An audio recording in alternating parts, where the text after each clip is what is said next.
Olá, vamos lá dar continuidade à missão OAB, não é? Pessoal, agora eu vou falar um pouquinho de legislação extravagante, não é? Percebo aí que a cada concurso, não é? A cada prova da OAB, aumenta a incidência de legislação extravagante, da cobrança da legislação extravagante, então vamos aí conversar um pouquinho, algumas dicas, não é? É lógico, quando eu falo da parte especial aí do Código Penal, isso é muito prudente que você estude, só que basta mesmo, né, basta ler, né, a partir do 121 até o último artigo do Código Penal, tá bem? A redação seca. Por quê? Porque na OAB, primeira fase, quando cai legislação especial e legislação extravagante, ele vai te dar, o examinador vai te dar uma situação, um problema, né? Fulano de tal, fez isso, aquele outro, né? Incorreu na prática de qual crime? Esse é o objetivo, né? Então ele te dá uma situação, problema, e aí você tem que ler a situação, problema, interpretar aquilo e definir, né, nas afirmativas ali qual é o crime, ok? Referência, tá? Então basta aí ler, saber distinguir os crimes, tá bem? Bom, dando continuidade, então, aí na legislação extravagante, reputo muito importante o estudo da lei de drogas, tá bom? A lei de drogas é a lei 11.343 de 2006, tá? Então, lei 11.343 de 2006, é uma legislação importante por quê? Porque tem uma sistemática nova, não é? Nós não trabalhamos na lei de drogas somente com a justiça retributiva, tá bom? A lei de drogas, ela traz uma outra opção, que é a justiça restaurativa. Então eu tenho ali na lei de drogas a justiça retributiva e a justiça restaurativa, e a justiça restaurativa eu vou trabalhar com o usuário de drogas, já a retributiva com o traficante, né, com o tráfico de drogas, tá certo? Quando eu falo em justiça restaurativa, a ideia é evitar, né, é não aplicar pena privativa de liberdade. Tanto é que o artigo 28, que é o denominado, né, uso, o porte ilegal, o consumo pessoal de drogas, o artigo 28, não existe mais a privativa de liberdade, tá bem? Então não existe, continua sendo crime, só que não existe pena privativa de liberdade em razão, né, dessa divisão aí, justiça restaurativa ao usuário e justiça retributiva ao traficante, ok? Tome muito cuidado com a redação aí, né, ou melhor, com a interpretação do 28. Por quê? Porque quando eu falo no 28, dá a sensação de que o indivíduo precisa usar a droga, e aí eu estou falando do consumo pessoal, tá? Consumo pessoal, que ele tem que usar a droga para restar consumado o crime, não é? Descrito no artigo 28. Engano. Bom, o artigo 28, isso já caiu na OAB, pode cair tanto em primeira quanto em segunda fase. O artigo 28 tem o objetivo de evitar aí aquele indivíduo que tenha a droga, né? Que na verdade é o porte, ok? Então, se ele já portar a substância, não é, a droga, ele já responde pelo artigo 28. Então, não é necessário consumir ou estar consumindo a droga, não é, no momento, ok? Esse é um ponto importante do 28, lembrando que nós não temos mais privativa de liberdade, mas nós temos aí penas, não é, alternativas. E que penas são essas, né? Hoje nós temos lá a advertência, né, a medida educativa, tá bom? Então são penas aí diversas da privativa de liberdade. Um outro ponto muito importante relacionado à lei de drogas, o artigo 33, que é o tráfico. E por quê? Tá? Geralmente o examinador, ele quer fazer pegadinhas. bom? E é um artigo propício para isso. Por quê? Porque é um artigo que tem 18 verbos: importar, exportar, remeter, preparar, produzir, fabricar, né? 18 verbos, tá bom? E aí, numa situação problema, possivelmente o examinador coloque, né, ele menciona uma situação, um caso concreto e vai pedir a você a solução, tá bom? Cuidado com o princípio da alternatividade. Lembra lá do conflito aparente de normas? Dentro do conflito aparente de normas, nós temos o princípio da alternatividade.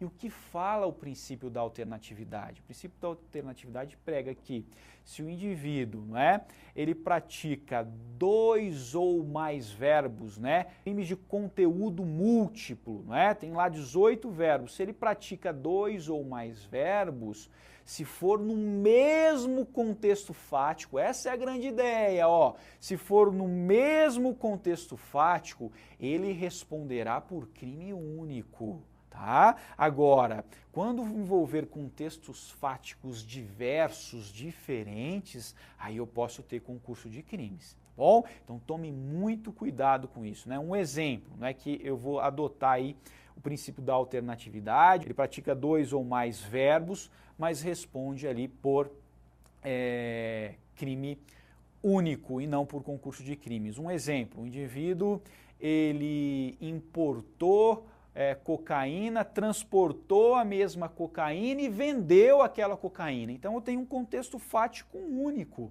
Ele praticou 2 ou mais verbos, ele vai responder por crime único. Bom? Agora, se o indivíduo ele vende maconha, importa cocaína, não é? Exporta uma outra substância entorpecente em contextos fáticos diversos, diferentes, aí eu vou ter concurso de crimes, tá bom? Tomem cuidado também em relação à competência, né? Puxando aí um pouquinho do processo penal.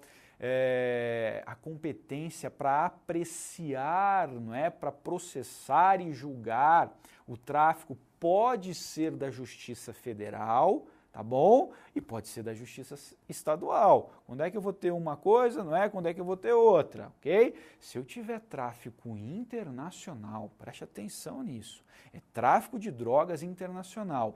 Aliás, detalhe, para tudo, né? Quando envolver internacionalidade de conduta, tá bom? A competência vai ser da Justiça Federal, ok? Agora, quando eu não tiver um tráfico internacional, eu tenho um tráfico entre estados, tá? Estou aqui, né? Tráfico Minas Gerais e São Paulo, por exemplo, tá?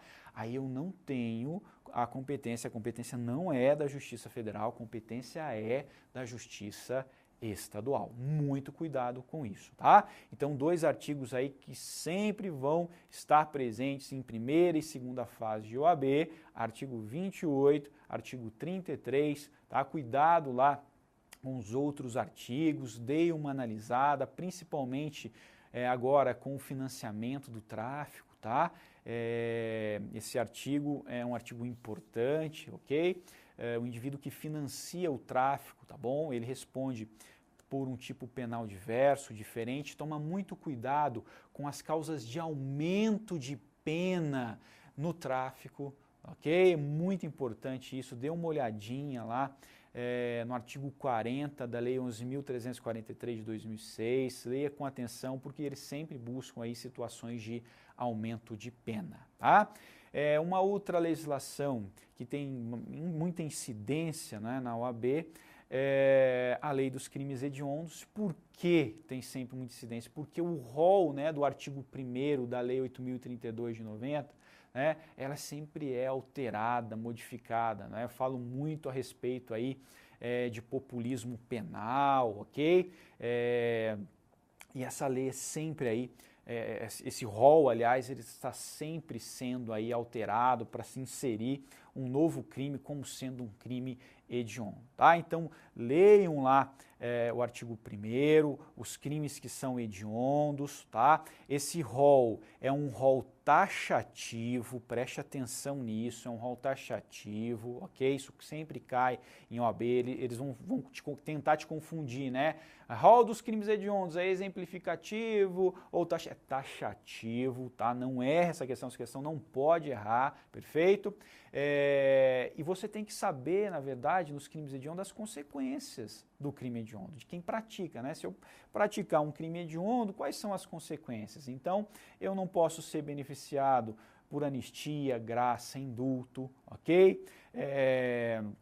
Tomem cuidado com a questão da liberdade provisória, né? Existia um impedimento da liberdade provisória para os crimes hediondos, hoje não existe mais, é possível o pedido de liberdade provisória também para os crimes hediondos. Aí vocês vão falar assim, poxa, mas o crime hediondo, Zanetti, é inafiançável. Eu sei que guarda isso, é uma consequência, o crime é inafiançável, então eu não posso pagar fiança para poder e responder pela prática do crime em liberdade, não é? Não vai acontecer isso porque é inafiançável, mas eu posso fazer um pedido de liberdade provisória sem fiança. Bom, então isso é possível, ok? Então é inafiançável, é insuscetível de anistia, graça, indulto.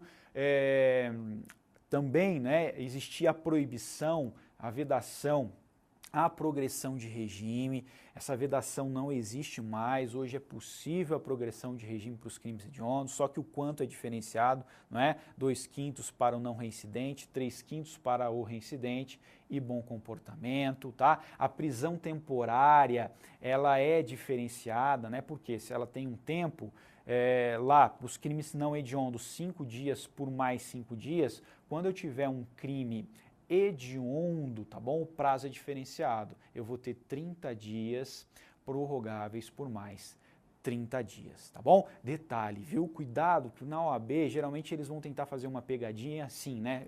Isso já caiu em segunda fase. O juiz decretou a temporária do fulano de tal por 60 dias. Eis que tratava-se de um crime hediondo. Isso é uma ilegalidade, tá? Por quê? Porque ele decreta por 30 dias e, se for necessário, ele vai e decreta novamente por mais 30 dias. Então, não é automático, tá bom? Cuidado com isso, são as consequências aí da lei dos crimes hediondos, tá? Um detalhe, dentro aí dos crimes hediondos, né, ressalto o homicídio. Cuidado com isso, o homicídio qualificado, ele é hediondo, isso sempre cai em OAB. O homicídio qualificado é hediondo, cuidado porque lá no 121 nós tivemos alterações, né? Recentes alterações, por exemplo, o feminicídio agora faz parte lá, né, do parágrafo 2º, 121 e está como sendo uma qualificadora aí, né, do homicídio qualificado, ok?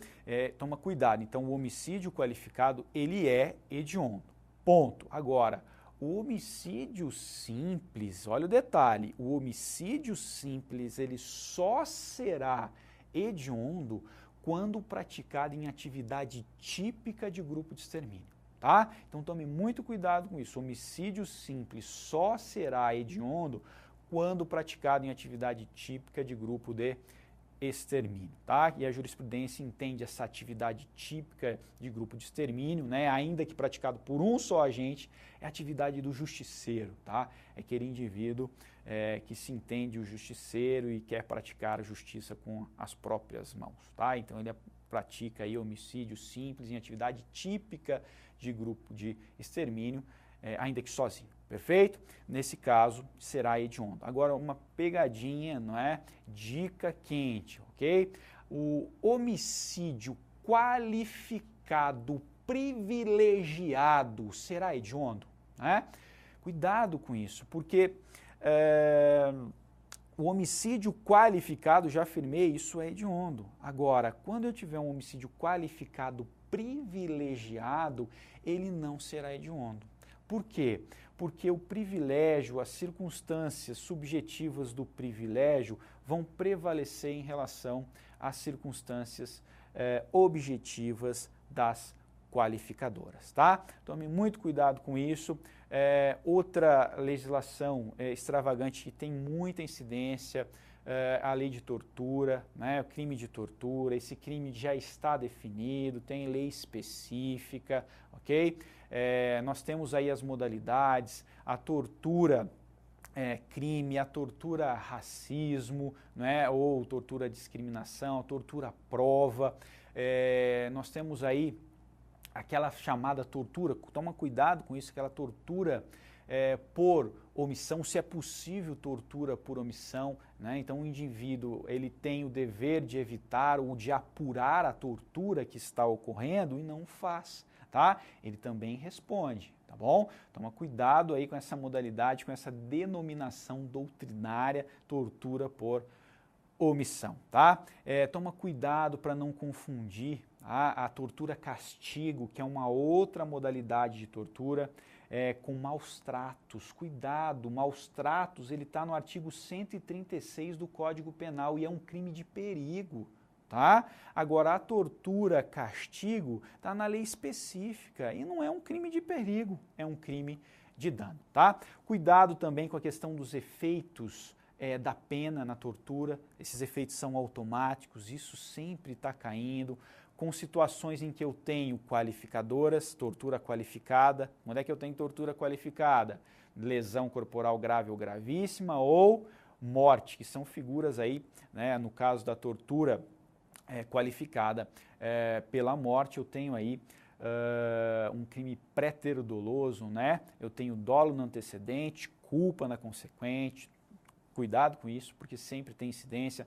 Causas de aumento de pena também na tortura, né? Tem uma causa de aumento de pena muito interessante, né, dentro da lei de tortura, que é praticar a tortura mediante sequestro, né? Então, mas não é concurso de crimes, não é em razão da finalidade, que ali o indivíduo ele vai sequestrar a pessoa para torturar, tá bom? Então vai responder por tortura com aumento de pena pelo sequestro. Agradeço aí a atenção, a disponibilidade de vocês, ok?